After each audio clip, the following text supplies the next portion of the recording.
Hello, mic sound check. Yan, sa magpalang hapon po sa bawat isa sa atin and welcome po sa afternoon service dito sa Jesus Christ Baptist Church. At salamat sa Diyos sa bawat isang narito, maging sa ating mga kasama online. And before we go sa atin hong panghapong gawain ng pagsamba, ilan ho muna mga announcement and reminders para ho sa ating mga kapatiran dito sa JCBC. Una ho ay Lord willing next Sunday ay magkakaroon ho tayo ng ating second part ng ating Bible class, that is our study about evangelism or biblical evangelism, or doing it every other Sunday. And hopefully ho ay tayo ay patuloy na magkasama-sama. Next Sunday na lamang po yung libre. Pagkatapos niyan, ang gusto lang ho namin masubukan niyo yung dalawang lesson and then you decide if it is for you or doable ba yung schedule ho sa inyo, because it will be from 5 p.m. to 7 p.m. and then kailangan na ho ng registration ng 100 pesos per person. Now, as we have explained, hindi natin habol yung pera ho dyan. Kung hindi dalawa, pangtustos ho sa ating mga materials, and then pangalawa is a sense of investment and commitment also para ho sa ating mga kapatiran.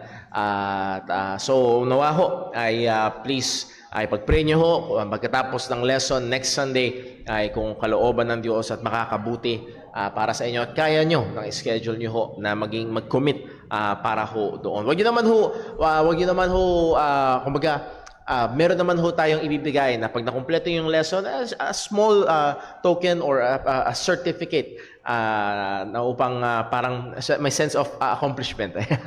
At pag-pray ho natin ang mga bagay po na yan.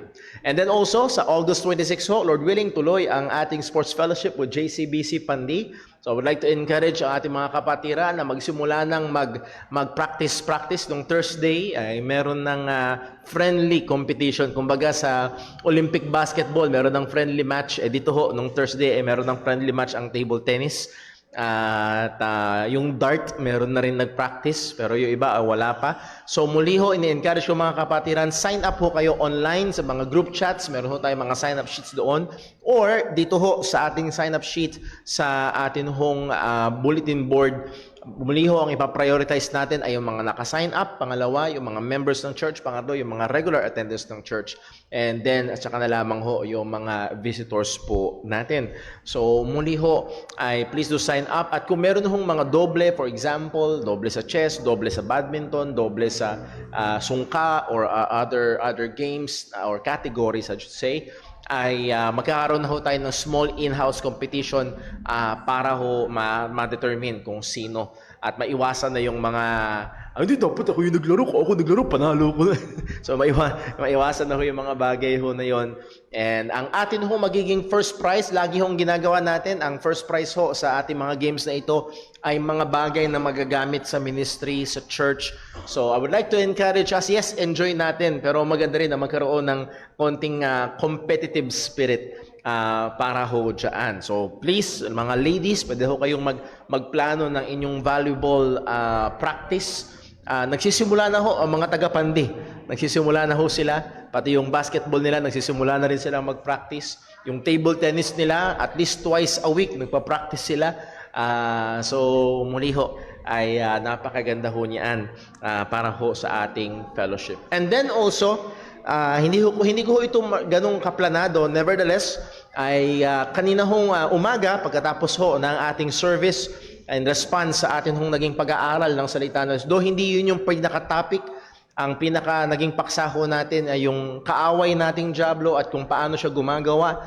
Ngunit nahagingan natin yung patungkol sa forgiveness at maraming mga tanong ang mga kapatiran patungkol sa forgiveness. Lord willing, if not next Sunday, ay after 2 Sundays, pagkatapos muna ng pag-aaral natin sa 1 Peter, ay sasentrohan natin ang paksa na yan upang ma-address yung mga concerns and katanungan ng ilan nating mga kapatiran. So pag-pray ho natin, it is I know it is a hard subject, it is a very sensitive subject, lalo na emotionally charged ang paksa ng pagpapatawad. At humanly speaking, mas natural sa ating hindi magpatawad. Mas natural sa atin mag-ingat ng sama ng loob.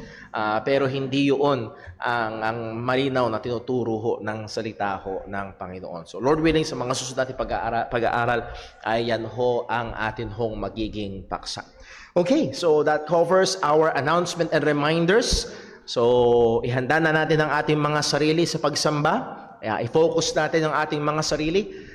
Tihin natin ng tulong, gabay at pagsiyasat ng Panginoon sa atin. Magkaroon tayo ng sadali ng tahimik at personal na pananalangin upang tayo ay maging handa sa pagsamba sa Kanya. Manalangin po tayo.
Let us pray. Panginoong Diyos, aming Ama, sa langit kami po ay patuloy na nagpupuri sa iyo, Diyos. Tunay karapat dapat kang tumanggap ng lahat ng papuri, pasalamat at pagsamba.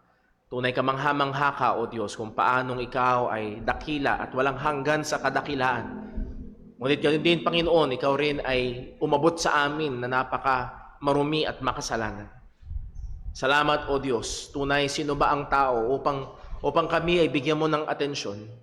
Pero Panginoon, salamat sapagkat minahal mo kami. Sa ngayon sa iyong salita, kaming mga mananampalataya ay hinirang mo na bago pa itatag ang sanlibutan. Salamat, O Diyos, sa katotohanan na ibinigay mo ang iyong bugtong na anak upang siya ang magbayad ng aming mga kasalanan. Kung kaya't kami ay merong tiyak at ganap na kaligtasan. Lord, dalayan ko po, patuloy ko pong gumawa sa aming mga buhay ngayon. At nawa, O Diyos, ang aming pagsamba sa iyo, Panginoon, ay maging tunay na pagsamba sa Espiritu at katotohanan. Ingatan mo ang aming mga puso at isipan, O Panginoon, dali naming magliwaliw sa ibang mga bagay at hindi kami mag-focus sa iyo. Tulungan mo nawa kami, O Diyos, na makapag-alay sa iyo ng pagsamba na katanggap-tanggap sa pamamagitan ng aming Panginoong Hesukristo. At nawa sa bawat bahagi ng aming gawain ngayon, maluwalhati ka namin sa aming pananalangin, sa aming pagkakaloob, pagbabasa ng iyong salita, sa pangangaral ng iyong salita at maging sa mga pag-aawitan. O Diyos, nawa ay maluwalhati namin ang iyong pangalan. O Diyos, alam mo rin po ang bawat kalagayan ng mga kapatiran. Alam mo po, O Diyos, ang kabigatan at mga problema at maaaring karamdaman na daladala. Salamat, O Diyos, sapagkat alam namin na kahit ang mga bagay na ito ay instrumento sa iyong kamay upang kami ay hubugin sa wangis ni Kristo. Alam namin ang mga ito, Panginoon, ay hindi labas sa iyong soberanong kamay upang gamitin mo sa ikabubuti ng bawat ng iyong mga anak. Kaya, Panginoon, tanggapin mo ang aming papurit pasalamat. At gayon din, namin pong hinihiling sa iyo na patuloy mo kaming saliksikin sa anumang mga kasalanan, anumang mga kaisipan, damdamin, O Diyos, na hindi marapat at hindi ayon sa iyong kabanalan at sa iyong salita. Patawarin mo po kami. At muli, ikaw lamang ang maitaas sa aming kalagitnaan, O Diyos, hindi ang tao, hindi ang sinuman. Magpalain mo ang bawat bahagi, maging ang pangangaral ng iyong salita, magdalang habag ka sa iyong lingkod na iyong gagamitin. At gamitin mo siya sa dakilang kaparaanan upang ang iyong katotohanan ay patuloy na maihayag. Lahat ng ito, O Diyos, ay amin dinadalangin sa iyo sa ngalan ng aming Panginoong Hesukristo. Amen. Stay po tayong lahat at tayo po umawit sa Panginoon.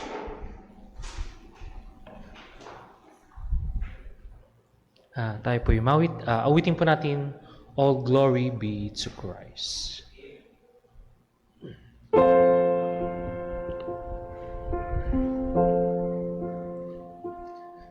Through nothing of our efforts that no legacy survive,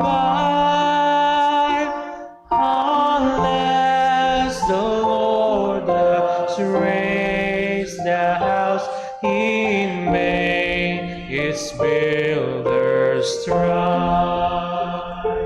To you who boast tomorrow's day, tell me, what is your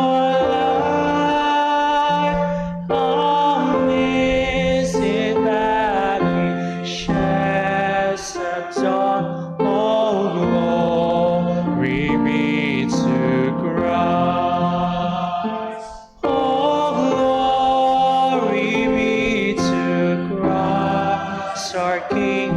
All glory be to Christ.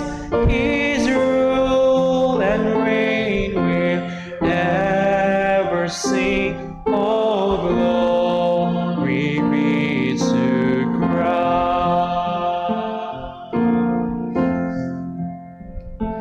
His will be done, His kingdom come on earth as is above, who is Himself our daily bread, praising the Lord of love. Let living water satisfy the thirsty without Christ. Come in, all we more living bread. All glory be to Christ. All glory be to Christ, our King. All glory be to Christ. His rule and reign will ever sing. All glory be to Christ.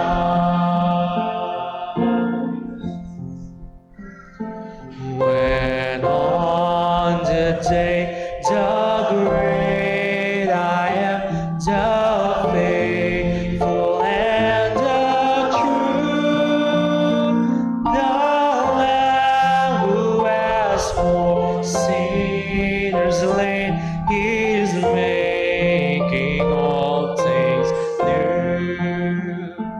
Behold, our God shall live with us, and we are steadfast light, and we shall learn His people be. All glory be to Christ. All glory be to Christ, our King. All glory be to Christ. His rule and reign will ever sing. All glory be to Christ.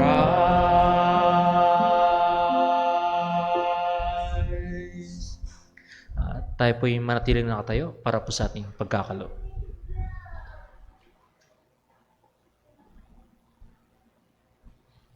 Sa ating pong pagkakaloob, atin po munang basahin ang ating Bible passage for giving. Ito po ay manggagaling po sa 2 Corinthians chapter 9 verses 6 to 8. Sabay-sabay po nating basahin. Ready, read. But this I say, he which soweth sparingly shall reap also sparingly, and he which soweth bountifully shall reap also bountifully.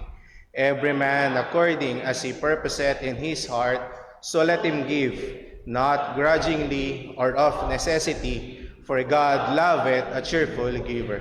And God is able to make all grace abound toward you, that ye, always having all sufficiency in all things, may abound to every good work. Manalangin po tayo. Diyos naming Ama na nasa langit, kami, Panginoon, ay nagpupuri sa inyo. Nagpapasalamat sa inyong kabutihan, Panginoon, sa lahat, Panginoon, ng biyaya na patuloy, Panginoon, ninyong pinagkakaloob po sa amin. Salamat, Panginoon, sa lahat ng bagay na aming natatamo, Panginoon. Sa mundong ito, Panginoon, ng punong-puno ng kasalanan, na alam po namin na aktibo, Panginoon, ng dyablo, Panginoon, sa pagkilos, upang kami, Panginoon, ay kanyang makuha, o kami, Panginoon, ay kanyang padaanin, Panginoon, sa mga mahihirap na bagay. Kayo, Panginoon, ang aming hope, Panginoon. Kayo ang alam mo po lang, aming natatanging, Panginoon, sandigan, Panginoon, na ang aming kalayaan, ang aming kasaganahan ay dahil sa inyong biyaya, dahil sa inyong habag, Panginoon, sa aming buhay, Panginoon. Salamat, Panginoon, sa mga bagay, Panginoon, na inyong palagi o patuloy na binibigay po sa amin, bagamat hindi kami karapat-dapat sa mga bagay na ito. Lalong-lalo na po, Panginoon, yung kaligtasan, Panginoon, na kayo, Panginoon, ang kumilos, Panginoon, sa aming mga buhay, Panginoon, upang makita po namin kayo, makilala namin kayo, Panginoon. Maraming salamat po, Panginoon, sa bagay na to. At dalahin ko, Panginoon, sa inyo na kami, patuloy nyo, Panginoon, nawa, turuan, Panginoon, na magbigay, Panginoon, na hindi dahil, Panginoon, kami ay may kailangan sa inyo, kundi nakita po namin yung kasaganahan na nabigay nyo nga po, Panginoon, sa aming pong buhay, na ito, Panginoon, ay patuloy nyong ituro po sa amin, na magkaroon kami, Panginoon, ng tamang puso, ng tamang kaisipan, Panginoon, kung bakit kami nagkakaloob, Panginoon, para sa inyo. Dalahin ko, Panginoon, sa inyo na maging kaaya-aya, Panginoon, sa inyong harapan, na aming magiging handog, Panginoon, at nawa, Panginoon, ito ay magamit po ninyo sa ikalalawak pa po at ikalalago pa po, Panginoon, na mararating, Panginoon, na inyo pong gospel, Panginoon, nawa. Dalahin ko, Panginoon, sa inyo na mas marami pa po, Panginoon, nawa, ang maabot nito at nawa marami pa pong maligtas, Panginoon. Dalahin ko sa inyo na patuloy niyo pong tulungan ang aming bahay sambahan na magbigay, Panginoon, ng tama, ng maayos, Panginoon, para po, Panginoon, sa inyo. Makita po namin na ang lahat ng bagay, Panginoon, ay galing po, Panginoon, sa inyo. Maraming salamat, Panginoon, sa inyo. Kayo nawa ang maluwalhati sa aming patuloy na serbisyo ngayong hapon na to, Panginoon. Kayo ang maluwalhati at aming dalangin sa tayong palang Panginoon Jesus. Amen.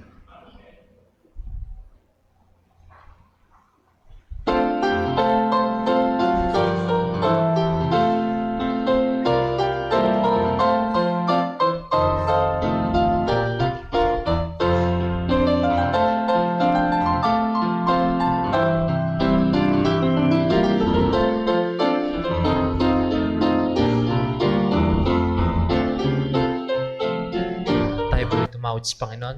Awitin po natin In Christ Alone.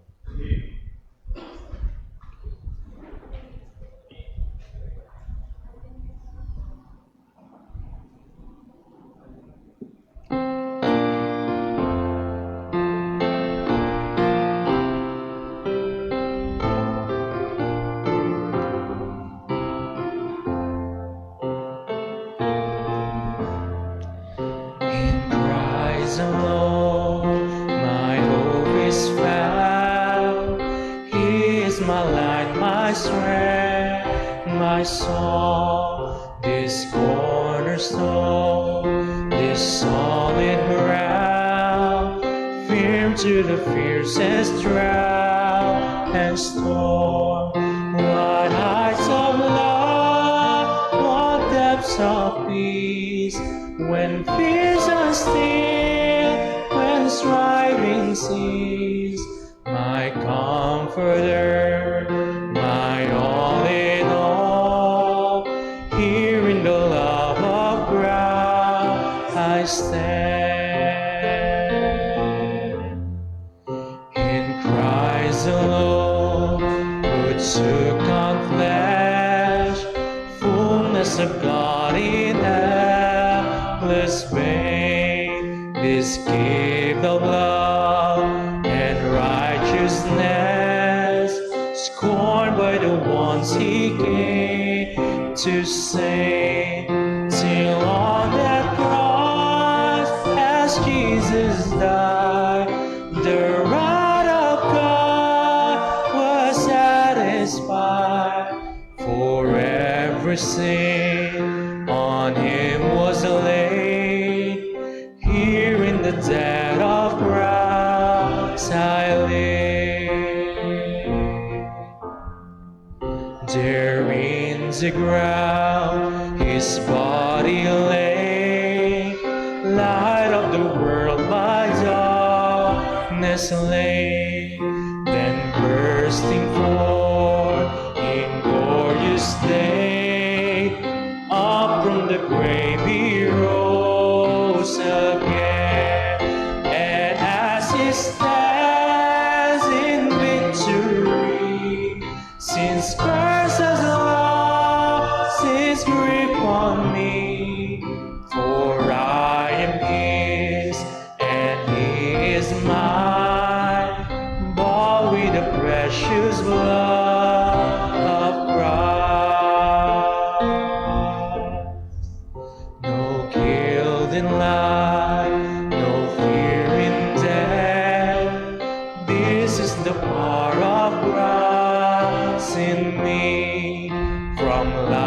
first cry to final breath. Jesus commands my destiny. No power of hell, no scheme of man can ever pluck me from his hand till he returns or calls me home. Here in the power of Christ I stand.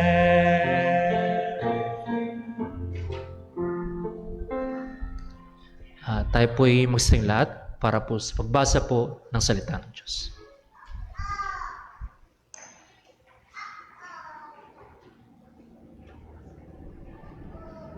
Purihin po ang ating Panginoon.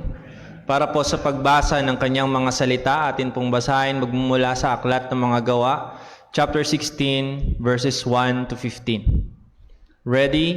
Read. Nakarating si Pablo sa Derbe at sa Listra. Naroon ang isang alagad na ang pangalan ay Timoteo. Siya'y anak ng isang babaeng Hudyo na mananampalataya at Griego naman ang kanyang ama. Maganda ang patutuo tungkol sa kanya ng mga kapatid sa Listra at Iconio.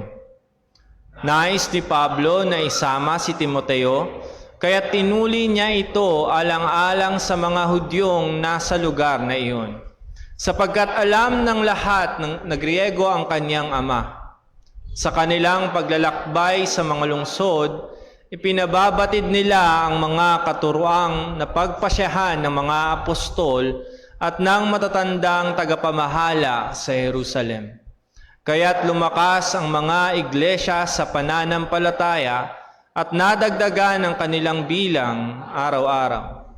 Naglakbay sina Pablo sa lupain ng Phrygia at Galacia sapagkat pinagbawalan sila ng banal na espiritu na ipangaral ang salita sa lalawigan ng Asya.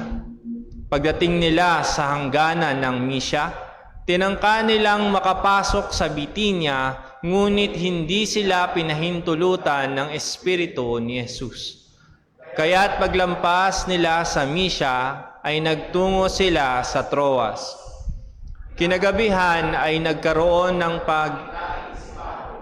may isang lalaking taga-Macedonia ang nakatayo at nakikiusap sa kanya, "Pumunta ka rito sa Macedonia at tulungan mo kami." Pagkakita niya sa pangitain, gumayak kami agad papunta sa Macedonia, sapagkat natitiyak naming kami tinawag ng Diyos upang ipangaral sa kanila ang magandang balita. Mula sa Troas, tumuloy kami at kinabukasan naman ay sa Neapolis. Mula roon ay nagtungo kami sa Filipos, na sakop ng Roma at pangunahing lungsod sa nasasakupan ng Macedonia. Nanatili kami sa lungsod na ito ng ilang araw. Nang araw ng Sabat ay pumunta kami sa labas ng lungsod sa may tabi ng ilog na sa palagay namin ay may dakong Naupo kami at nakipag-usap sa mga babaeng nagtitipon doon. Isa sa mga nakinig sa amin ang isang babaeng ang pangalan ay Lydia, isang sumasamba sa Diyos. Siya ay mula sa lungsod ng Tiyata at ng mga telang kulay ube. Binuksan ng Panginoon ang kanyang puso upang makinig ng mabuti sa mga sinasabi ni Pablo. Nang siya ay mabautismuhan na, kasama ang kanyang sambahayan, ay nakiusap siya sa amin, "Kung itinuturing ninyo ako'y tapat na lingkod ng Panginoon, doon na kayo tumuloy sa aking tahanan." At kami napilit niya. Pagpalain po ng Diyos ang pagkabasa ng kanyang mga salita. Maaari na po tayong magsiupo.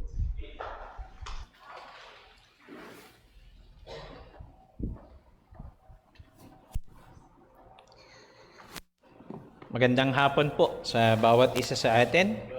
Tayo po ngayon ay tutungo sa ating pag-aaral ng salita ng Diyos.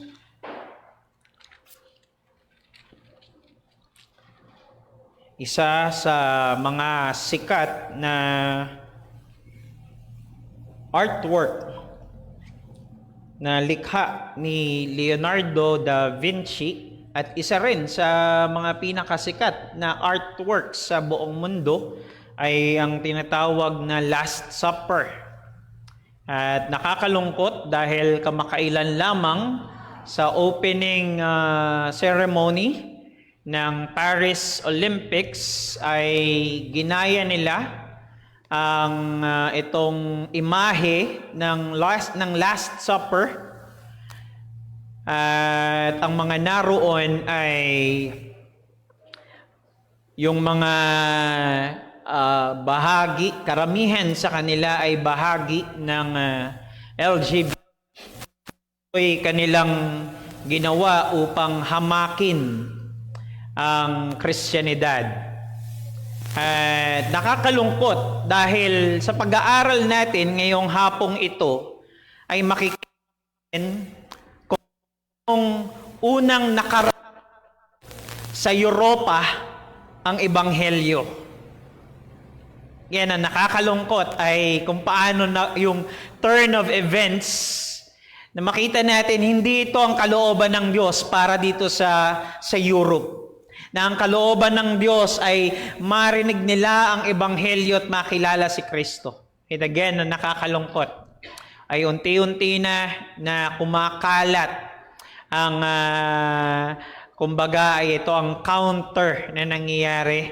Imbes na pagkalat ng Ebanghelyo ay ang lalong paglagana pa ng kasalanan doon sa Europa. Ngayon po ay magiging mensahe natin ngayong hapong ito. Ang pag-asa natin sa ating pag-iebanghelyo ay nakatungtong sa kapangyarihan ng Diyos na Siya ang gumagawa at kumikilos upang maisakatuparan ang Kanyang pagliligtas. Tayo po muna ay manalangin at humingi ng paggabay sa ating Panginoon. O Diyos naming dakila, aming Ama na makapangyarihan sa lahat, Ikaw ang Diyos na soberano.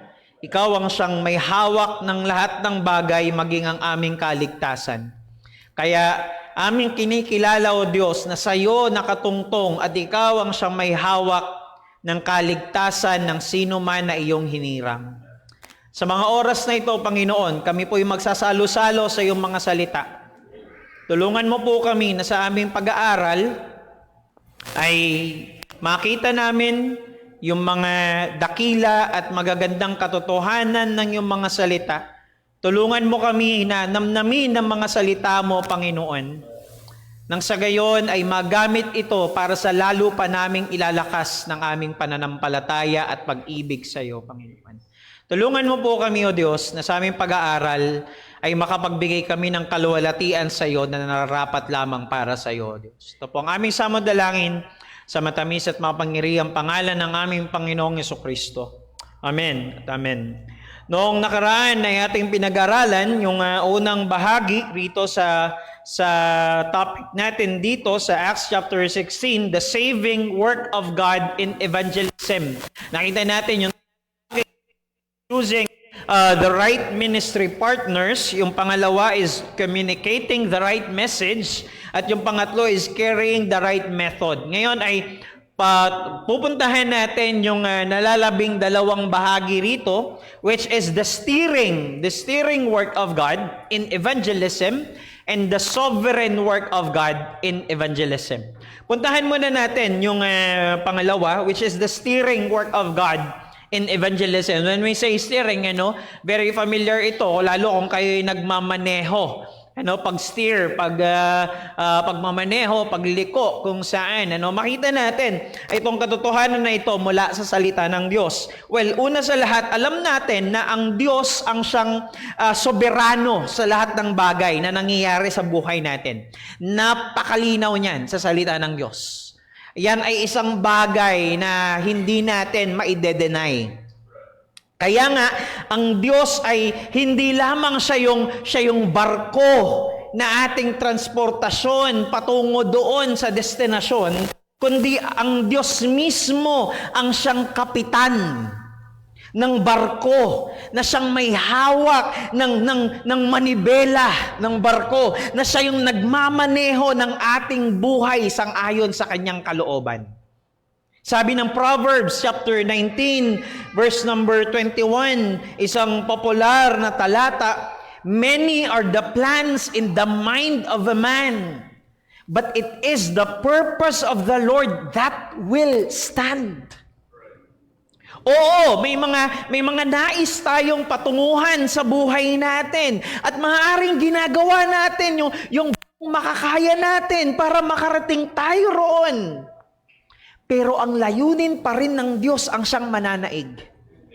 Huwag nating isipin na ang Diyos ay parang isang hari na namumuno sa isang bayan na pinababayaan niya lang yung mga bagay na mangyari sa kanyang sinasakupan, na gawin nila yung gusto nila. Bahala na kayo dyan. No. Our God is a God who is actively involved in our lives. Ang Diyos natin ay aktibo na gumagawa at kumikilos sa ating mga buhay. Bawat araw, bawat oras, bawat minuto, bawat segundo, at bawat yugto ng ating buhay ay aktibo na gumagawa ang Panginoon. Yung oras ng pagsikat ng araw, yung paglubog ng araw, yung paggalaw ng mga bituin, yung pagbaba, yung pagtaas ng tubig sa dagat, yung paggalaw ng hangin, at yung direksyon ng mga bagyo, ang lahat ng ito ay sang-ayon sa paggawa at pagkilos ng Diyos. Kaya nga mga kapatid, alam natin yung katotohanan at napag-aralan natin yan kamakailan lamang sa pangangaral ni Brother Paul. Alam natin yung katotohanan na ang Diyos ang ating kanlungan. Siya yung Diyos na sumasaklolo sa atin sa mga panahon ng delubyo at kalamidad. Pero naroon din ang katotohanan na maaring mahirap tanggapin sa ilan sa atin. Dahil maaring isa tayo sa mga nasalanta nitong nakaraang bagyo lamang ng Typhoon Karina. Ngunit ang katotohanan ay ang Diyos din naman ang siyang nagpapadala ng mga kalamidad. Siya ang nagpapadala ng mga bagyo. Sabi ng Isaiah chapter 45 verses 5 to 7, ang sabi ng Panginoon, "I am the Lord. There is no other. Besides me, there is no God. I equip you, though you do not know me, that people may know from the rising of the sun and from the west, and that there is none besides me. I am the Lord, and there is no other." Verse number 7, "I form the light and create darkness. I make well-being and create calamity. I am the Lord who does all these things." Ang lahat ng ito ay sang-ayon sa paggawa't pagkilos ng Panginoon. Pero ang tanong ay bakit? Bakit? Dahil meron siyang layunin. Meron siyang layunin. At isa sa mga layunin ng Diyos ay upang tumawag tayo sa Kanya. Tumawag tayo sa Kanya na makita natin na ang Diyos ang ating kapayapaan sa gitna ng unos. Siya ang ating sandigan at pwede tayong tumiwala sa Kanya. At may mga pagkakataon na sa probidensya ng Diyos ay ginagamit niya yung mga pangyayari sa buhay natin upang mailiko, maipihit yung direksyon ng ating mga planuhin sa buhay patungo doon sa layunin ng Diyos. At ito yung makikita natin sa unang yugto ng second missionary journey ni na Apostol Pablo. Kasama si Silas at si Timothy. May mga naisa na silang puntahan na lugar para maipaabot doon ng ebanghelyo. Na kung, tingnan nyo, na kung tutuusin, maganda naman yung purpose nila eh. Maipaabot ang ebanghelyo. Na makarating doon ang ebanghelyo, hindi masama yung kanilang purpose. Pero, nais ko pong makita natin mula sa salita ng Diyos na hindi yung ganda ng purpose natin ang magdidikta. Hindi yung nangalayunin natin, kahit pa napakaganda ng purpose, kundi yung layunin pa rin ng Panginoon. Tingnan po natin sa ating talata, chapter 16. Basahin natin from verse 6 and 7. And they went through the region of Phrygia and Galatia, having been forbidden by the Holy Spirit to speak the word in Asia.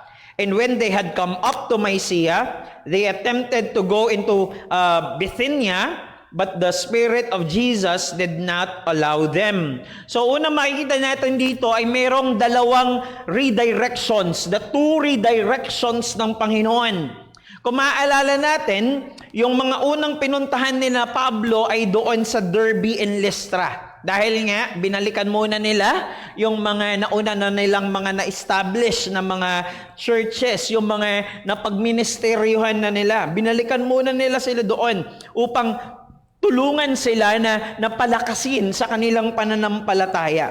So after nila na magamit ng Diyos na mapalakas yung mga pananampalataya ng mga mananampalataya doon sa Derbe and Lystra, doon na sila ngayon naglakbay papalabas, papalayo mula doon. So makita natin dito yung dalawang redirection na gagawin ng Diyos sa kanila. Meron silang dalawang attempts, two attempts, na gusto sana nilang puntahan, pero hindi yun ang kalooban ng Diyos para sa kanila noong mga panahon na yon. Sabi ng verse number 6, yung una sana na gusto nilang mapuntahan ay yung Asia. Yung Asia. Ito ay hindi tumutukoy sa Asia, sa kilala nating Asia, sa panahon natin ngayon, yung continent ng Asia, kung saan, well, kabilang yung bansa natin dyan, kundi yan ay tumutukoy sa Asia Minor. Asia Minor na isa sa mga provinces ng Rome, na sa panahon natin, ang tawag sa Asia Minor ay Turkey. So doon sila dumaan sa ilang mga regions ng Phrygia and Galatia. Dinaanan lang nila yon. Na sana ang una nilang gustong puntahan ay doon sa Asia. So maaari ay wala pa silang stopover. Dahil after all, sinabi nga lang dyan na doon sila dumaan sa ilang mga regions. Hindi pa sila huminto rito upang mangaral ng ebanghelyo dahil ang pinakapakay nga nila ay pumunta doon sa Asia Minor. Yung Asia Minor kasi, binubuo yan ng mga lugar katulad ng Ephesus, Smyrna, Philadelphia, Laodicea, Colossae, Sardis, Pergamum, and Thyatira. Na yung mga lugar na yun na nabanggit ko, later on, magkakaroon din ng mga churches doon. Magkakaroon din. Pero ang sabi ng verse number 6, and they went through the region of Phrygia and Galatia, having been forbidden by the Holy Spirit to speak the word in Asia. Malinaw dyan yung purpose nila eh. Ano yung purpose nila? To speak the word in Asia. That is to preach the gospel. So ang plano sana nila after Derbe and Lystra ay ipakalat ang ebanghelyo sa ibang mga lugar at yung una nilang pakay, Asia Minor. Pero hindi sila pinahintulutan ng Diyos. Hindi pa sila pinayagan ng Diyos. Kaya naisip nila, sige, pagdating nila ng Mysia, sige, hindi tayo pinayagan ng Diyos mag-go south. No? Kasi nasa south ng Phrygia and Galatia, hindi dinaanan nilang region, going south yung Asia. Ngayon, sabi nila, hindi tayo pinayagan ng Diyos to go south. Sige, let's go up north. Akit tayo. Sabi ng verse number 7, instead of Asia Minor, sa Bithynia na lang sila pupunta. But then again, ang sabi ng salita ng Diyos sa verse number 7, and when they had come up to Mysia, they attempted to go into Bithynia, but the Spirit of Jesus did not allow them. So once again, hindi na naman sila pinahintulutan ng Diyos doon sa plano nila. Na again, tignan nyo, no? Maganda yung purpose nila. Pero hindi sila pinahintulutan ng Panginoon. Hindi doon sa south, hindi rin sa north. Well, nakita natin na gumagamit sa salita ng Diyos, makikita natin na gumagamit ng iba't ibang kaparaanan ng Diyos to redirect ang mga tao para sang-ayon doon sa plano ng Panginoon. Sa panahon na lamang ng mga apostol, for example, may mga pagkakataon na naririnig nila ang salita ng Diyos. So through that, sasabihin sa kanila ng Panginoon directly, huwag ka dyan tumungo, dito ka magpunta. At yung isang paraan ay nagpapakita ang Diyos ng mga visions. Remember, kay Apostol Pedro, kamakailan lamang, pinag-aralan natin, ay si Apostol Pedro ay nagpakita ang Diyos sa kanya isang vision. And through that ay nakita niya na ito pala ang plano ng Panginoon para sa mga hentil. At yung isa pang pagkakataon ay minsan nagpapadala ang Diyos ng mga propeta para sabihin sa kanila yung layunin ng Diyos.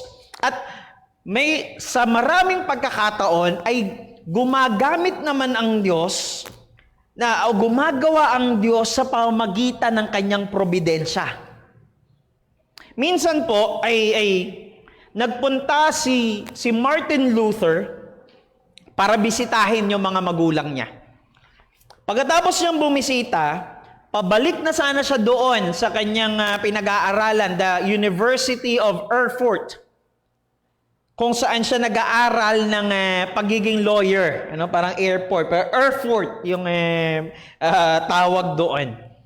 Ngunit noong July 2, 1505, habang naglalakbay siya pabalik, nagkaroon ng isang napakalakas na bagyo. Talagang sobrang lakas ng bagyo. Puro kidlat at malalakas na kulog. Sobrang takot na takot si Martin Luther hanggang sa merong isang malakas na kidlat na tumama malapit sa kung saan siya naroon. Hindi siya tinamaan directly, pero napakalakas ng impact ng kidlat na tumilapon si Martin Luther. Takot na takot siya. At sa sobrang takot niya, ito yung sabi niya, "Help me, Saint Anne, and I will become a monk." Maintindihan natin at this time ay hindi pa mananampalataya si Martin Luther. Kaya siya tumatawag pa sa isang santo. Sabi niya, "Tulungan mo ko, Saint Anne. At magiging priest ako, magiging monk ako." At nung humupa yung bagyo, nabuhay pa si Martin Luther, nag-survive siya. And of course, tinupad niya yung kanyang vow. At siya'y naging priest, naging monk. And until 12 years later, habang siya'y nasa monasteryo, ay binuksan ng Diyos ang kanyang puso at kaisipan sa tunay na kaligtasan. At si Martin Luther ang ginamit ng Diyos para mag-umpisa ang isang dakilang reformasyon, in particular sa Iglesia Katolika. At lahat ng yan ay nagsimula doon sa panahon na siya'y naipit sa gitna ng isang napakalakas na bagyo, and the Lord redirected His plans. Ang plano niya sana maging isang successful na lawyer, pero may mas maganda palang plano ang Panginoon sa kanya. Ganito nag-work yung providence ng Panginoon. Yung providensya ng Diyos. Gumagawa siya, kumikilos siya sa mga pangyayari sa buhay natin. But this time, hindi natin alam kung sa paanong paraan. Kung paanong paraan sila ni-redirect ng Panginoon. Paano silang pinahintulutan. Di natin alam. Narinig ba ni Apostol Pablo yung boses ng Diyos through a prophet ba? Through a vision? Or maaring pagdating nila doon ay parang sarado yung madadaanan na. Maaring ganun. Hindi natin alam exactly how. Pero sabi ng salita ng Diyos, hindi sila pinahintulutan. Tutungo sana sila sa going south sa Asia Minor, hindi pinahintulutan ng Espiritu ng Diyos. Pupunta sana sila doon sa north na lang, sa Bithynia, pero hindi rin sila pinahintulutan ng Espiritu ng Diyos. Pero ito ang malinaw. Maganda yung pakay nila. Ipalaganap ang Ebanghelyo. Ngunit again, gaano man kaganda yung pakay natin, ay hindi yung pakay natin ang masusunod, kundi ang layunin pa rin ng Diyos. It is the purpose of the Lord that will stand. Hindi tayo ang masusunod, kundi ang Diyos nating soberano. Ngunit ang tanong ay bakit? Bakit hindi sila pinahintulutan ng Diyos? Ang ganda naman ng purpose nila. Right? Pero bakit? Now, makikita natin dito mayroong dalawang dahilan, the two reasons na ipinakita ng salita ng Diyos kung bakit sila hindi hinayaan ng Diyos na magtungo roon sa mga lugar na yon. Tignan natin. So kung hindi nga sila pinahintulutan ng Diyos, una sa Asia, pangalawa dun sa Bithynia, ang sabi ng verse number 8, so passing by Mysia, they went down to Troas. Sabi diyan, dahil nga wala silang ibang direksyon na. Actually, yung sabi diyan na went down to Troas ay hindi dahil going south yung Troas, kundi dahil yung dinaanan kasi nila ay bulubundukin. Bulubundukin. Kaya yung sinabi niya na going down ay pababa na ng bundok. Dahil yung Troas ay seaside. Seaside. So, wala na, tingnan nyo, no? Galing sila sa east. East ko, no? So, dito ang east ninyo. Galing sila sa east. Tapos, binagbawalan sila ng Diyos pumunta sa south. Bawal din sa north. So, wala nang ibang direksyon kundi going west. Going west. Makikita nyo yan, no? Yes, thank you. Pwede natin ipakita yung map. Makikita nyo dyan, ayan yung pinanggalingan nila. Can you zoom in dun sa Lystra and Derbe? Diyan sila nanggaling. And then, naglakbay sila Phrygia. Nasa baba yung Asia, nandiyan yung Ephesus. Tapos, Bithynia sa taas. Hindi sila pinayagan ng Diyos. So, bumaba sila patungo doon sa Troas, pababa ng bulundukin. Pagdating nila, nakarating sila ngayon doon sa Troas. At mula doon sa Troas, ang sabi ng salita ng Diyos, verse number 9, and a vision appeared to Paul in the night. May vision na ipinakita sa kanya ang Diyos. A man of Macedonia was standing there, urging him and saying, come over to Macedonia and help us. And when Paul had seen the vision, immediately we sought to go on into Macedonia, concluding that God had called us to preach the gospel to them. So sabi dyan, pagdating daw nila doon sa Troas ay nagpakita ang Diyos ng isang pangitain, ng isang vision kay Apostol Pablo, kung saan meron daw na isang lalaki na taga Macedonia ang humihingi ng tulong sa kanya, pumunta kayo rito. Come here. Pumunta kayo rito. Come over to Macedonia and help us. Tulungan nyo kami. Nitong nakaraang linggo lamang ay dumanas muli. Alam natin yan lahat, dumanas muli ang ating bansa ng isang unos na dala ni Typhoon Karina. And ayon sa mga eksperto, yung rainwater daw na dala-dala ni Karina na 471 millimeters within 24 hours ay mas marami pa doon sa rainwater na dala-dala ni Ondoy na 455 millimeters lang within 24 hours. Kaya napakarami na mga kababayan natin ngayon ang nasalanta. Sabi nga ni Mama kanina, sa biyahe namin, dun nga raw sa lugar, Gila Darwin, ay nakasabit pa sa mga poste yung mga basura. So imagine, ganun kataas ang inabot, ibig sabihin ng tubig sa ilang mga lugar. At may mga kababayan tayo ngayon na nasalantain at isa sa mga nakakatuwang bagay na nangyayari ay may ilang mga churches na nagbukas ng kanilang pintuan na para maging pansamantalang matuluyan ng mga nasalanta. Merong mga churches na nagpamigay ng mga relief goods, ng mga damit at mga gamit. Lalo doon sa mga nasa lugar talaga sila ng mga tumaas yung tubig ng sobra at ng mga lugar na hindi na nila naiakyat yung kanilang mga gamit sa second floor or yung mga, hindi pinalad na magkaroon ng second floor para mayroong pag-akyatan ng kanilang mga gamit. So ito'y nagpapakita ng pag-ibig nating mga mananampalataya sa mga kababayan nating nasalanta ng bagyo. Ngunit, higit pa sa relief goods, higit pa sa mga damit, higit pa sa mga gamit na pwede nating itulong sa ibang tao, ang pinakamagandang tulong na maibibigay natin sa kanila ay maipaabot ang ebanghelyo at maipakilala si Kristo sa kanila. Higit pa sa lahat ng ito, ang kailangan ng tao ay si Kristo. So yung hinihingi nyo, itong vision na ipinakita ng Diyos, yung sabi niya, come over to Macedonia, help us. Ang hinihingi niyang tulong ay yung pangangailangan kay Kristo.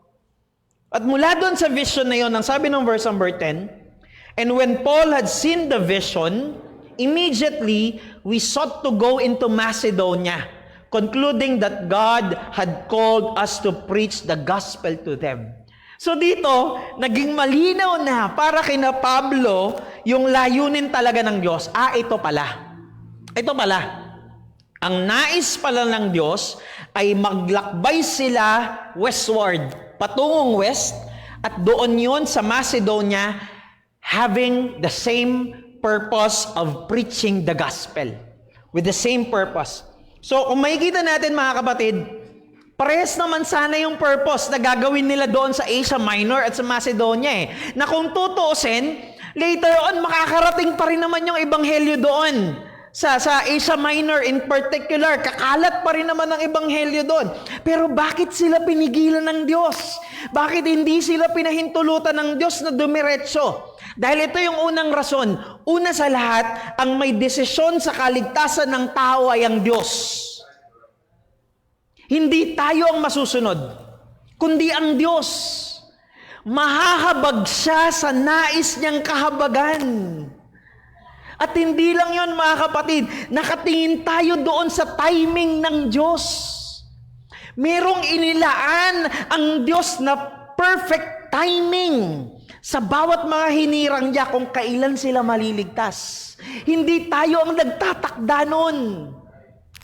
Hindi ikaw ang nagsasabi, dito ka maliligtas. No. Ang Diyos ang siyang nagtatakda. At alam kong marami rito sa atin ang kayang i-testify itong bagay na ito. Na marami rito sa atin, ilang beses tayong nakarinig ng salita ng Diyos. Ilang beses na pagkakataon na tayo nakakarinig ng salita ng Diyos pero tinatanggihan natin.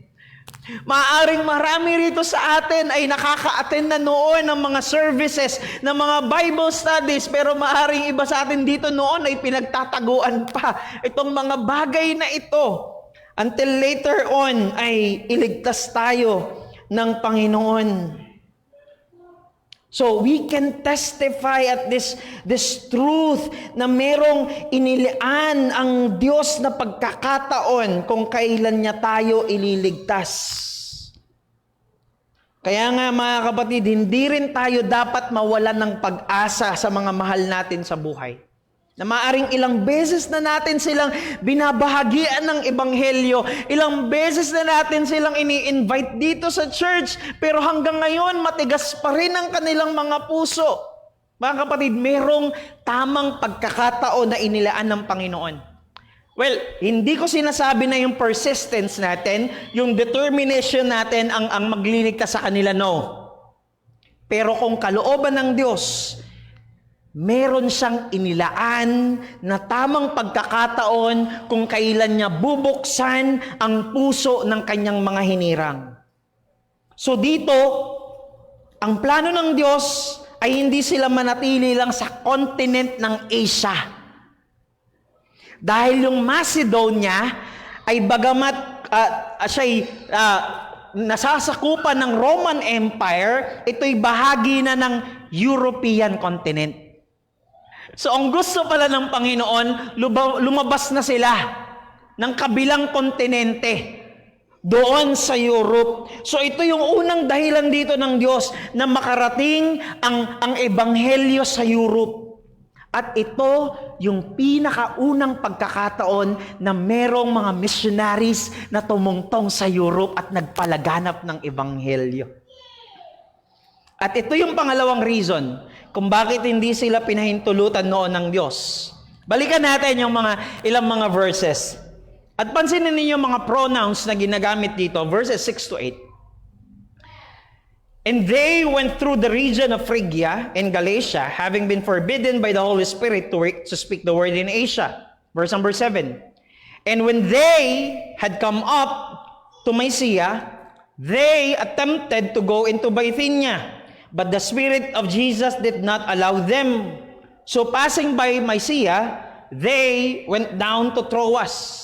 Ngunit pagdating ng verse number 11, sabi ron, so, setting sail from Troas, we made a direct voyage to Samothrace and the following day to Neapolis.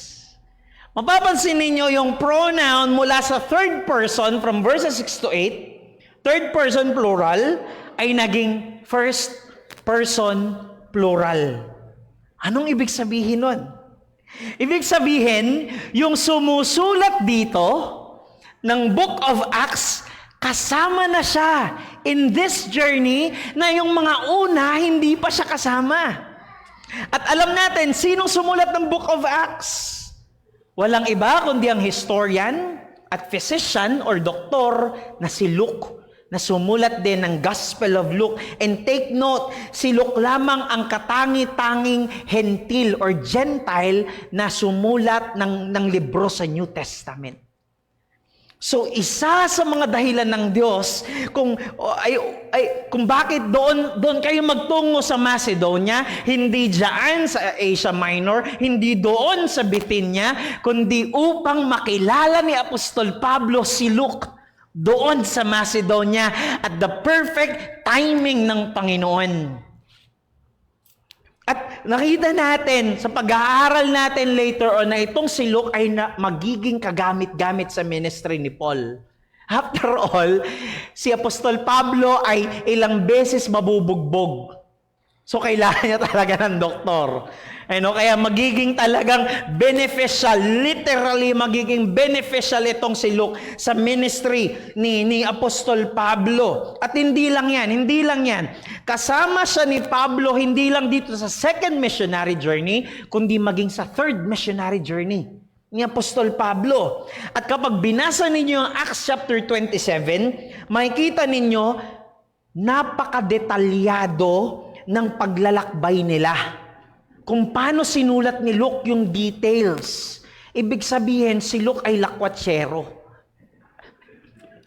Magaling siya sa lugar. Kumbaga, si Luke kumbaga ay naging navigator nila. Wala pang Google Maps, wala pang Waze. Si Luke na ang nagnanavigate sa kanila. Maaring habang naglalakad sila at naglalakbay, sinasabi ni Luke, in 200 meters, turn left. Siya ang kanilang navigator. Turn right. Siya ang nagsasabi. Magaling siya sa navigation. Kaya napakalaki ng tulong ni Luke kay Apostol Pablo. At hindi lang yan. According sa ilang mga theologians, ay si Luke yung tinutukoy ng vision na man of Macedonia na humihingi ng tulong. Dahil nga rin, kung babasahin natin yung mga susunod na talata, hindi na talaga tutukuyin kung sino yun. Wala nang sasabihin directly ang salita ng Diyos. At maaring hindi na lang sinulat ni Luke na siya yun, dahil because of humility na rin. No? And after all, hindi niya pinapangalanan yung sarili niya sa mga sulat niya. At hindi lang yan, pagdating sa panahon na makukulong si Pablo, yung ibang mga sinama niya, natakot na baka madamay sila kay Pablo at makulong din. Pero ang sabi ng 2 Timothy chapter 4 verse number 11, only Luke is with me. Luke alone is with me. Si Luke lamang ang sumama sa kanya. Lahat sila iniwanan si Pablo. Dahil sa pagkatakot na baka madamay sila, baka patayin din sila, ikulong din sila. But only Luke alone is with me. So yung pangalawang reason kung bakit hindi sila noon pinahintulutan ng Diyos ay hindi lamang para makarating ang ebanghelyo sa Europe, kundi upang makilala din ni Apostol Pablo itong si Luke na magiging kagamit-gamit para sa kanyang ministeryo.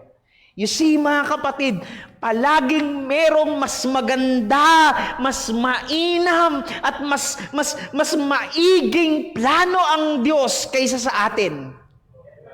Palaging mas maganda yung layunin ng Diyos. Palaging mas tama. Actually, tama ang plano ng Diyos sapagkat perpekto ang kanyang karunungan at higit na mas alam niya kung ano ang bagay na mas mabuti at para sa ating ikabubuti.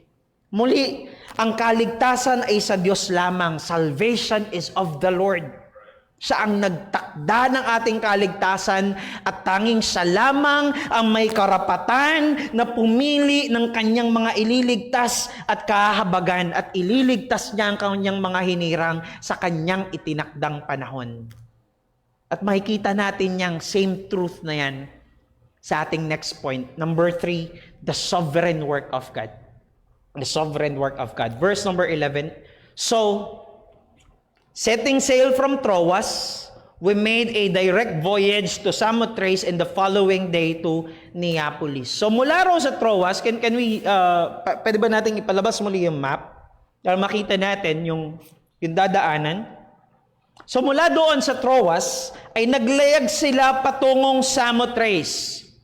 Kung i-zoom in nyo yan, mula doon sa Troas, parang meron lang na nakabilog na maliit sa katabi ng Samothrace. Yan kasi ay maliit na isla lang. Maliit na isla, nasa dagat na yan, from Troas, tatawid sila ng dagat patungo doon sa Neapolis. Pero ang sabi dyan, ay huminto muna sila doon sa Samothrace upang doon sila magpalipas ng gabi. At nung kinabukasan ay naglayag na sila patungong Neapolis. Actually, napakabilis na nung biyahe nila na yon, na 2 days lang. Dahil pagdating sa Acts chapter 20, maglalakbay ulit sila, dadaanan ulit nila yan pero pabalik naman. Pero yung pabalik na yon, inabot sila ng 5 days. So napakabilis. Kaya nga sabi ng ilang mga theologians, kumbaga nakisama yung hangin, nakasama yung panahon. Di ba remember sa panahon nila ay hindi pa naman demakina yung mga barko nila. Yung kanilang mga barko na ginagamit ay nakaayon lang sa hangin. Kaya nung time na to, maaaring napakalakas ng hangin na napakabilis din ang andar ng kanilang mga barko na within 1 day papuntang Samothrace and then another day papuntang Neapolis, nakapaglakbay na sila. Pero yung pabalik, inabot sila ng 5 days. At ito nga, pagdating nila doon sa Neapolis, ito ang unang-unang beses ng isang Christian missionary ay nakarating o tumungtong sa Europe. Pero hindi pa sila agad nangaral doon ng Ebanghelyo. Ang tinarget nila ay yung leading city ng Macedonia. Ano yun? Yung Philippi.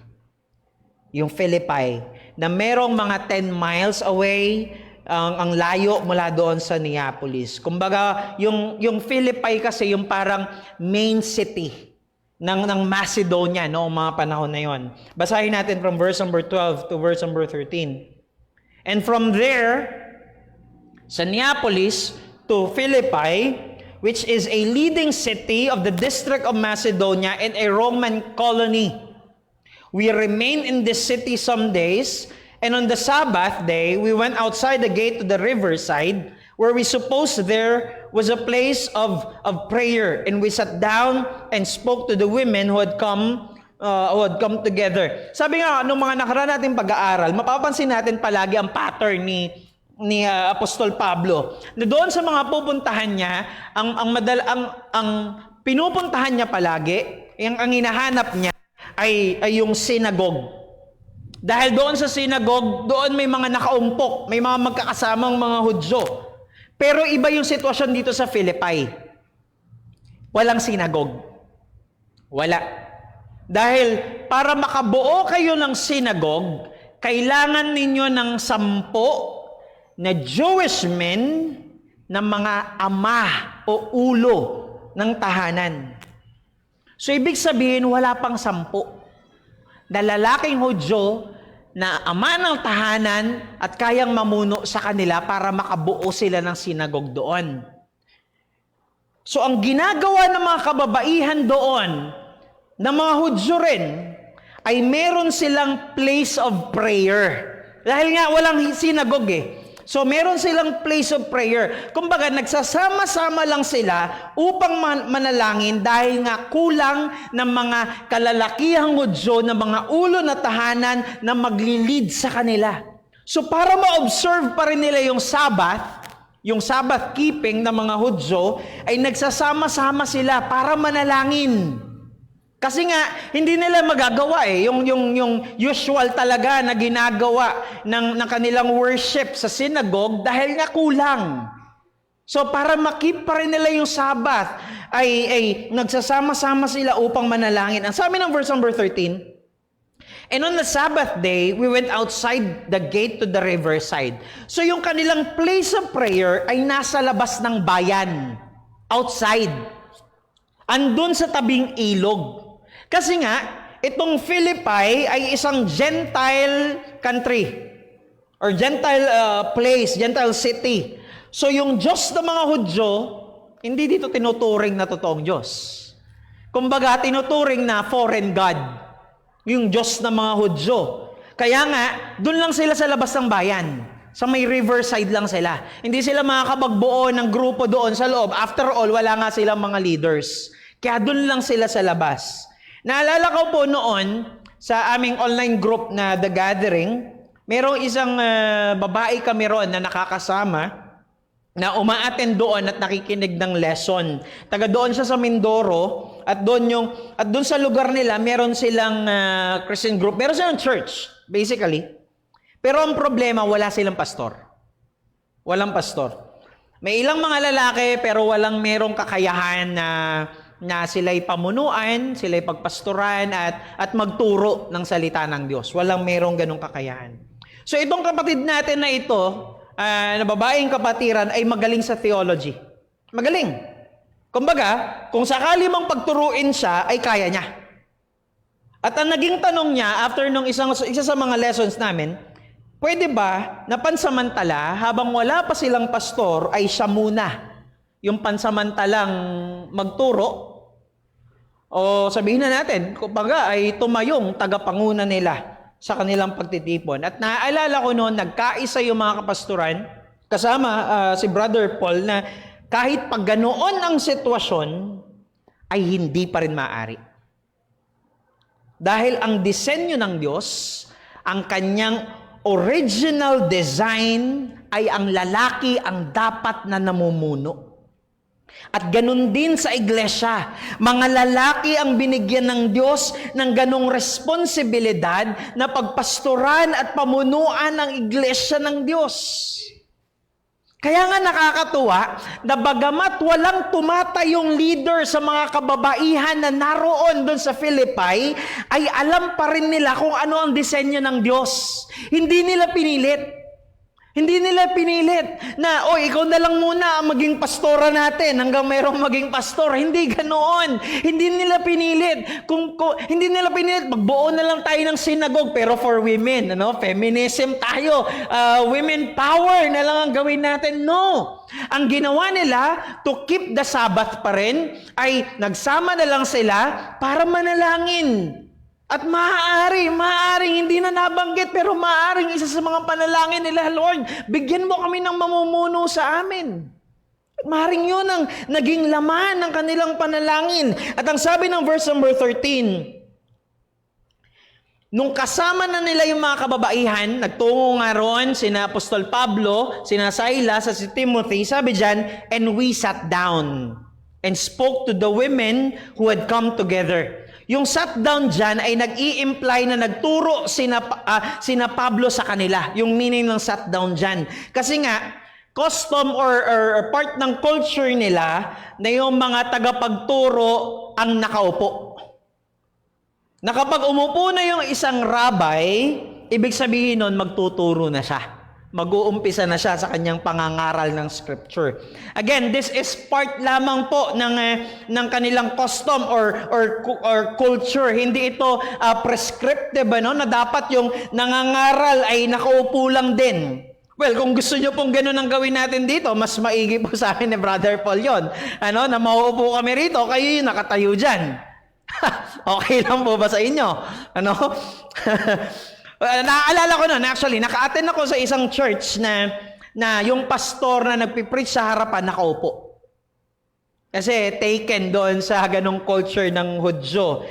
Meron lang siyang parang high chair doon dito sa pulpit area at doon siya nakaupo habang nagpipreach. But to tell you honestly, para sa akin personally ay awkward. Napaka-awkward nung tignan. Lalo, siguro tingin ko kasi Amerikano siya.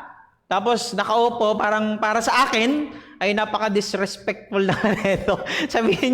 Sabihin niya ng baka judgmental lang ako, pero hindi talaga ako noon makapag-focus sa preaching. Nakakapakinig pa rin naman ako, pero ang hirap talaga mag-focus. Again, part lang yan ng kanilang custom or culture. Hindi yan prescriptive. Again, kung gusto po ninyo, ay mas madali yun sa amin ni Brother Paul. Now, nung nangaral na si Pablo sa kanila, merong isang babae rin naman na naririnig din pala sila. Ang pangalan niya, sabi ng verse number 14, ay si Lydia. Verse number 14, one who heard us was a woman named Lydia from the city of Thyatira. Hindi natin alam kung napadaan lang ba siya doon or sadyang naroon din siya, ginusto niyang makinig sa kanila. Hindi natin alam. Pero yung pagkakagamit kasi diyan ng heard ay nagpapakita na pinakikinggan niya talaga. Yung pangangaral. Hindi ito yung parang narinig lang. Ay ito yung pagkakaiba, kundi pinakikinggan niya talaga. At ang sabi ng talata, one who heard us was a woman named Lydia from the city of Thyatira, a seller of purple goods who was a worshiper of God. So itong si Lydia ay parang katulad ni Cornelius. Remember si Cornelius? At tinatawag isa sa mga God-fearers. Na bagamat sila yung mga hentil ay kinikilala nila ang totoong Diyos, ang Diyos ng mga Hudyo. Pero dito ko po nais na ibaling ang ating atensyon. Ang sabi ng talata, the Lord opened her heart to pay attention to what was said by Paul. Ang Diyos ang siyang nagbubukas ng puso. Hindi tayo. Kaya nga mali yung ideya na parang kumakatok ang Diyos sa puso natin. Tapos nasa atin ang desisyon na kung bubuksan ba natin ang puso natin at papapasukin ba natin siya. Yung ganong ideya ay nagpapakita ng isang Diyos na nagmamakaawa at parang siya pa yun nakikiusap na pagbuksan natin siya ng pinto ng ating mga puso. No! Ang Diyos ng Biblia ay soberanong Diyos. Siya ang may kapangyarihan na buksan ang puso ni numan. Hindi niya kailangang makiusap, hindi niya kailangang magmakaawa. Sino ba tayo sa tingin natin para makiusap pa sa atin ng Diyos? Sino ba tayo? Sino ka ba sa tingin mo? Isa lamang tayong dumi. Isa lamang tayong alikabok na umaasa lamang sa biyaya at habag ng Diyos. Ang Diyos ang nagbubukas ng puso. Bakit? Dahil ayaw natin at wala tayong kakayahan na buksan ng ating mga puso sa Panginoon. Ang sabi ng Romans chapter 3 verse number 11, there is none who understands, there is none who seeks for God. That is a universal negative. Wala kahit isa ang tunay na humahanap ng Diyos sa Diyos. Walang sino man na makasalanan ang tunay na nagnanais na hanapin ng Diyos. Wala. At ang sabi pa ng John chapter 6 verse number 44, no one. Again, that is another universal negative. No one, no man can. That word implies ability. Walang sino mang may kaya o may kakayahan to come to me unless the Father who sent me draws him. Walang sino man ang may kakayahan na lumapit sa Diyos maliban na lamang na ilapit tayo mismo ng Ama patungo kay Kristo. At narito ang pag-asa natin. John chapter 6 verse number 37, all that the Father gives me shall come to me. Ang lahat ng taong ibinigay ng Ama kay Kristo, ibig sabihin ang lahat ng tao na pinili ng Diyos, ang lahat ng mga hinirang ng Diyos, lahat sila ay lalapit sa Panginoong Hesukristo. Pero paano? Akala ko ba walang may gusto? Akala ko ba walang may kakayahan? Pero paano? Ang sagot ay katulad ng ginawa ng Diyos sa puso ni Lydia. The Lord opened her heart to pay attention to what was said by Paul. Ang Diyos ang siyang nagbubukas ng puso ng tao upang gustuhin niya, upang naisin niya, at makaya niya na lumapit kay Kristo. Muli mga kapatid, makita natin sa paghayo natin as we put evangelism into practice after ng ating evangelism class or on a random day, merong ang mabahagian ng ebanghelyo. Nawa makita natin ang pag-asa natin. Ang pag-asa natin sa ating pag-eebanghelyo ay ang tanging paggawa't pagkilos ng Diyos lamang. Hindi sa atin, hindi sa galing natin, sa ating mga abilidad, hindi sa kahit ano pang ganda ng iyong layunin. Ang layunin pa rin ng Diyos ang siyang mananaig. Palagi nating ilalagay sa ating mga isip na tayo'y mga instrumento lamang. Diyos ang siyang nagtatakda ng kaligtasan at siya rin ang nagmamaneho ng ating direksyon upang maipahatid natin at maiparating ang ebanghelyo sa mga ninanais ng Diyos na makarinig nito. Sa Diyos lahat ng kalwalatian, tayo po'y manalangin. O Diyos naming dakila, aming Ama na makapangyarihan sa lahat, Lord, salamat po dahil Ikaw ang pag-asa ng kaligtasan na hindi kami. Salamat, Panginoon, dahil alam po namin na walang sino man sa iyong mga hinirang ang mawawala. Lahat sila ay lalapit sa iyo dahil sa pagliligtas mo. Dahil sa pagtawag mo sa kanila, Panginoon. O Diyos, salamat sa napakagandang katotohanan na ito. Na walang sino man na iyong hinirang ang pababayaan mo. Lord, salamat. Nawa, makita namin na as we share the gospel sa mga tao, as we share the gospel sa mga mahal namin sa buhay, hindi po ito nakasalalay sa amin. Hindi nakasalalay sa galing ng aming pagsasalita, hindi nakasalalay sa aming abilidad, hindi nakasalalay sa aming timing, kundi ang lahat ng ito'y nakasalalay sa iyo lamang, Panginoon. Tulungan mo kami na makita namin sa aming mga sarili, kami mga instrumento lamang. At nararapat na ang lahat ng kalwalatian ay nasa iyo lamang, Panginoon. Ito po ang aming samudalangin sa matamis at mapangyarihang pangalan ng aming Panginoong Sukristo. Amen at amen. Tayo pong lahat ay magsitayo at ipong awitin ang ating pangwakas na awit.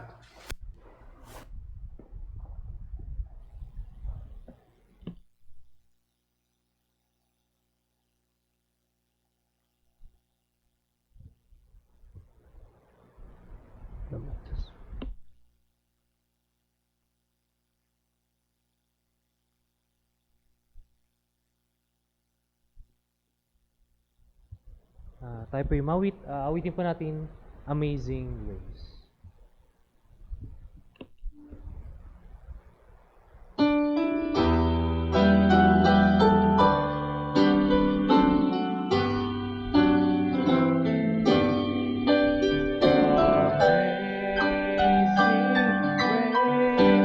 How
Diyos na gumawa sa atin, tayo mga bulan, ngayon tayo ay nakakakita. Siya ang nagbukas ng ating mga puso, kaya tayo ay nakakita. Sa nawa, ang mga salita ng Diyos na ating napag-aralan, ay patuloy natin pagbulayan at magkaroon ng epekto sa ating paglakad ng mga batang buhay. Sa ating pagtatapos, sa ating paghiwalay, ang pag-ibig ng ating Ama, biyaya ng ating Panginoong Jesucristo.